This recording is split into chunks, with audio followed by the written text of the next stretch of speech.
Okay, first is the TS10 straight to turbo.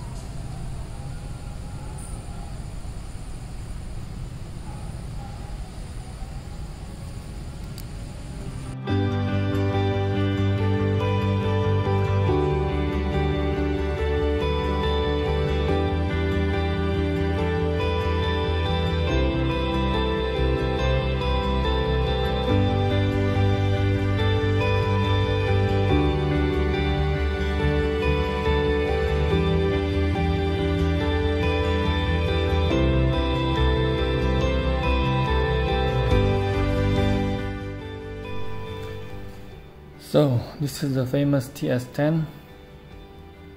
It's currently the smallest end-rail flashlight, replacing its obvious competitor, the FWAA, undercutting it by a tiny bit. But how do they compare? Can it overshadow the competitors to become the new 14500 king? Let's find out. Hey, welcome back to UDC channel. This is Jay. If you've been following my channel, you might know that I'm a huge fan of 14500s, but I wasn't really interested in the previous aluminum versions at all. Well, the MAU did intrigue me, but I knew they're gonna come up with the brass version, so I waited. Not really a fan of curvy design language initially. I know design is highly subjective, but I still prefer the FW series cleaner design. In fact, honestly, there's nothing really special about or new about it. But just to be clear, I don't mean it's bad at all. What I'm saying is it's not really better than any other or most end-rail lights out there. I think it's the low price that makes it shine. Don't get me wrong, to be able to achieve the same goodness at a significant lower price is amazing, and not something to be taken lightly of. It is super popular in forums and groups recently for a reason. In fact, it's probably the most hyped or popular light in 2022. I think Sofern had the same effect with its SC31 Pro before. I believe it was the first affordable end-rail. I might be wrong though, I don't have any Sofern yet, but they never released the premium metal version, so I didn't get it.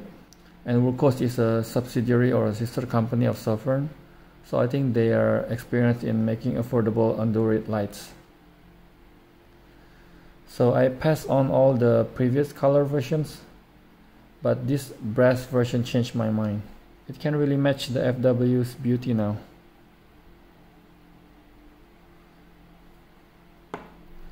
And no logo, branding, writing or whatsoever. Lumin top, Manker, Ace beam, please take note. And as a bonus, it also has auxiliaries, which is another plus over the FWAA. They don't even make or offer turbo glow gasket for the smaller FWAA, so I had to improvise.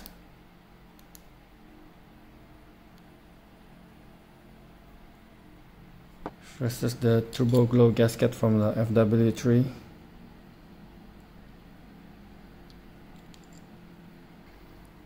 I wish the auxiliary is RGB though, or even better, multicolors like this.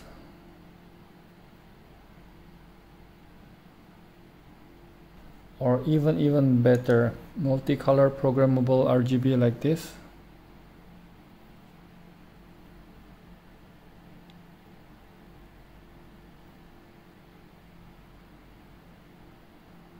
Hard to see here,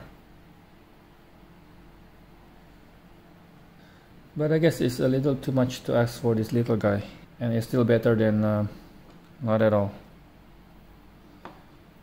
They had some issue with the aux being still on when the main LEDs were on, but that has been resolved. It's off now. They offer it in more colors before, but in this brass version they has 3 options to choose from: red, this ice blue, and orange. The red is probably the most useful one as it can double as a secondary. Red light is useful to preserve night vision, but in my opinion this ice blue looks the best with a brass combo. Most people like the orange aux, which I like the least, but after seeing their post I was starting to get it. The orange does look good with the golden brass.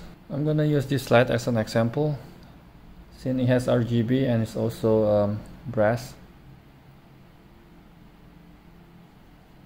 The more I wish it has RGB instead, but the moonlight or firefly mode is so low that it can serve as auxiliaries, and the tint is warm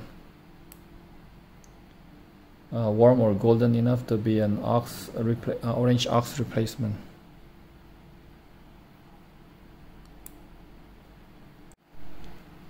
The auxiliary behaves a bit strangely though.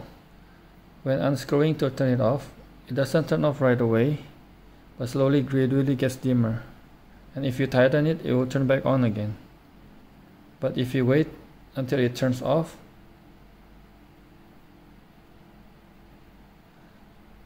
then it won't turn back on when tightened.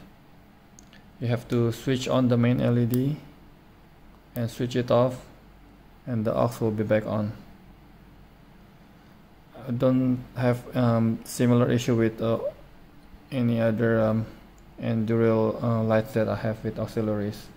Normally I like to use high mode, usually on red, to indicate unlock mode. So just by looking at it, I can tell if it's unlocked.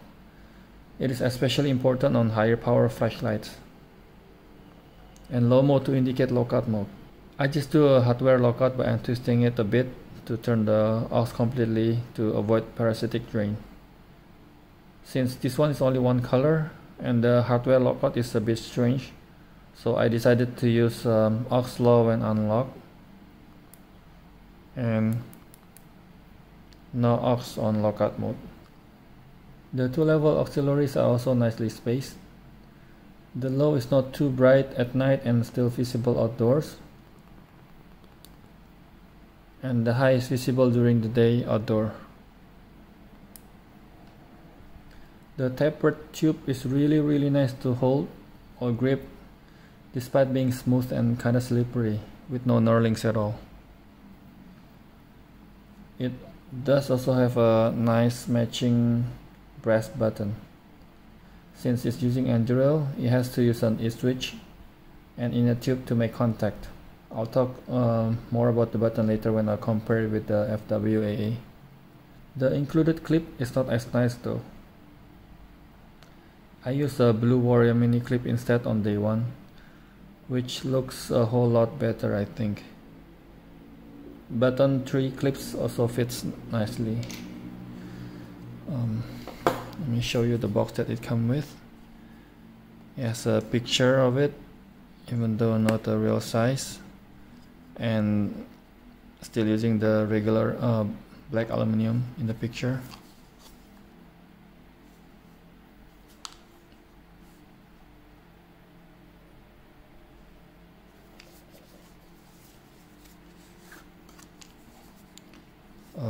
Improved box than my other Wurkkos.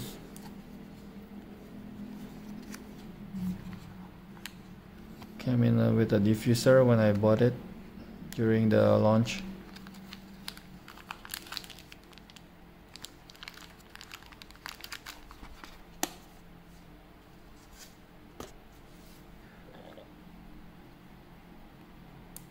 It's using CSP triple LEDs, which I never heard of before. But recently I saw a posting where it shows that Olight is also using CSP on some of its lights. I forgot where I saw it, as Olight normally doesn't say what LED they're using. They offer it in two temperatures. This one in 4000K and another one in cool white 6500K. Obviously I chose the warmer tint. It's rated at 90 CRI versus a cool white.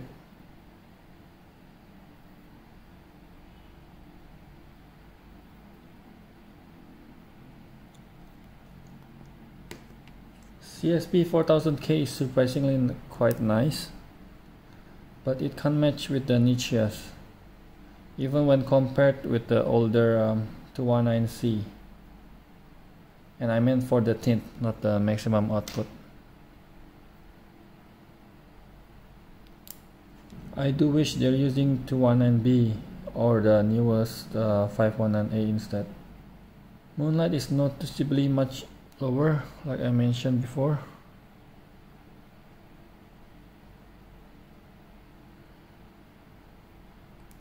Solo almost to the low aux level. Brass versus titanium copper.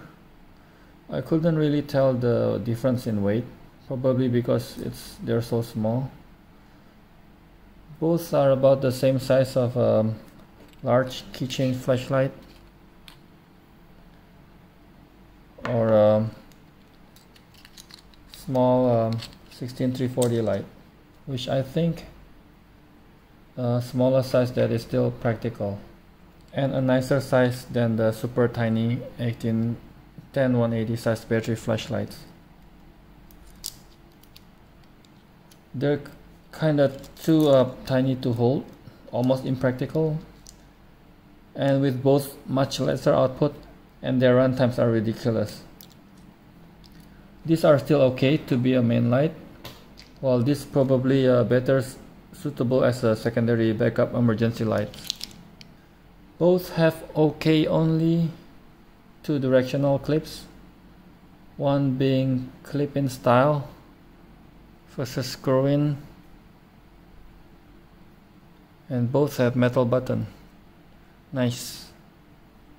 Some prefer the TS10 button, but I honestly couldn't feel the difference initially. Both have shallow travel being an E-switch, then as I use it I started to notice it. Even though it has the same very little travel, it's noticeably nicer and clickier. This is actually kinda amazing for an E-switch. But it still can't match with a mechanical button. In my Instagram post I mentioned that this is the best feeling tail switch that I own. Soft and yet clicky. It's kinda hard to explain. And this one is surprisingly even better. Super firm and satisfying to click. Endurance also keeps improving. Not sure about the versioning, but I know at least there are 3 versions. These are all locked. I believe this is version 1. There's only one option to unlock, that is quad click.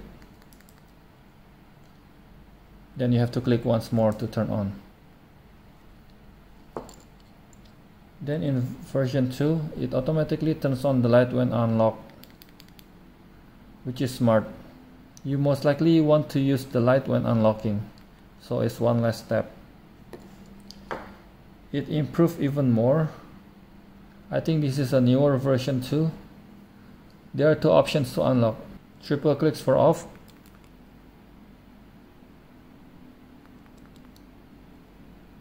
or quad clicks for on. Memory mode. But since the triple click is being used as an option to unlock, it's no longer available for changing the aux behavior on lockout. Have to use 7 clicks just like on the unlock mode. I don't really want to go over Enduril, maybe in a separate video if many of you are interested. But I just want to show a couple more features that I really like from Enduril. The first is 2-level momentary moonlights on lockout mode.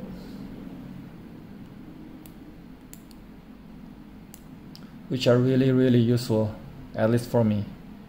And what's crazy, they are both programmable. The first one being the floor of the ramping mode, and the second is the floor of the step mode. One feature that I like from my older Mankers is that their moonlight is programmable. There's only one level, but it's configurable. Okay, moving on. Then there's also manual memory, where you can set which level you want the light to memorize, which is kinda neat. Just set it to a level that you like, for example here, and then click 10 times. So it will remember to go back to this level every time. Trust me, whatever you desire, chances are it's available on the Anduril. Please do share with us if there's a specific feature in Anduril that you think is useful. The patina has developed quite nicely, but not enough. And there seems to be uneven patina. This part oxidized less than these two. Not sure if there's some coating or something. Anyways, I'm planning to force patina it right after this video. I want to show you guys the original look and finish from normal wear and tear before I do anything with it. I will display it as a thumbnail if I decided to force it successfully. And I also post quite a lot of more updates on my Instagram, just because posting there takes minutes, not weeks. Okay, we're gonna do some outdoor beam shots. Okay, I'm going to compare these 4 similar sized lights. I like to go clipless with the smaller one like this. Okay, first is the TS10 straight to turbo.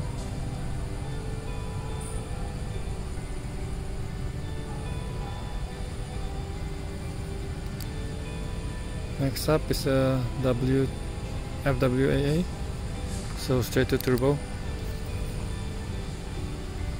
I think this is slightly more flood.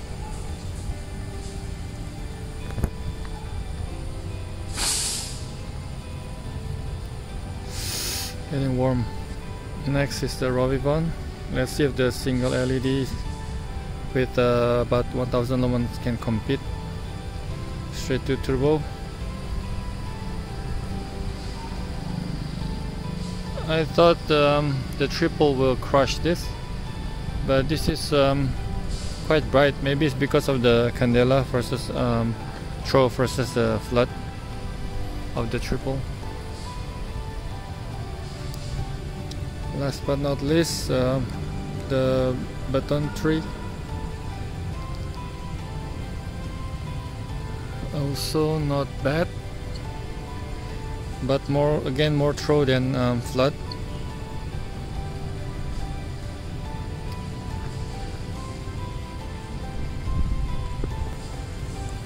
Let's go back to TS10 turbo.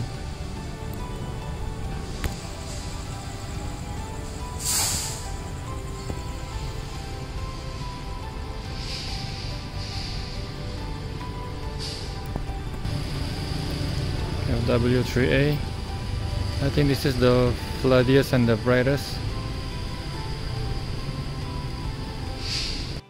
So recap: affordable price, portable form factor, fun auxiliaries, really compact for an AA size light, almost to a keychain size territory. It is well built, beautifully designed, running the latest Anduril 2. Very reasonable pricing, even on the premium metal version. So what's not to like, right? Although attention to detail is not perfect. I noticed the teardrops on mine are not the same size. And it's not like they have a pattern. It's totally random. And the auxiliary not placed perfectly. Some are a bit hidden behind the TIR. Now it doesn't affect the functionality at all, and at this price is probably acceptable. I just wish they are perfectly done. I believe this is Wurkkos' first attempt at premium materials. I hope they get better with the machining and will come up with more premium versions in the future. With less than 30 bucks, anyone can get a taste of a super advanced Anduril UI in a really small form factor with a bonus fun auxiliary are what makes it attractive. And now it's available in brass, so no brainer for me. They have plans for copper in the hopefully near future, but not titanium. Although in this combination, titanium with copper heads will probably look nice. So back to the original question in the title. I say they're equally nice. It's the low price that makes this slightly better. I'm sure glad I have these two in my collection. I love copper, titanium, brass, and have hard time deciding between them. With these two I can have them all.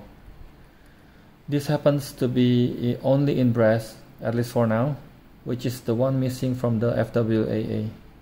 It's only available in titanium copper or this copper titanium combo, which I like the best.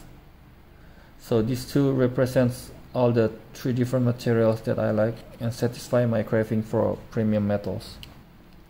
I'm planning to do a 14500 quick matchup video by the end of this year hopefully. So be sure to subscribe. Until the next one, as always, thanks for watching. Bye now.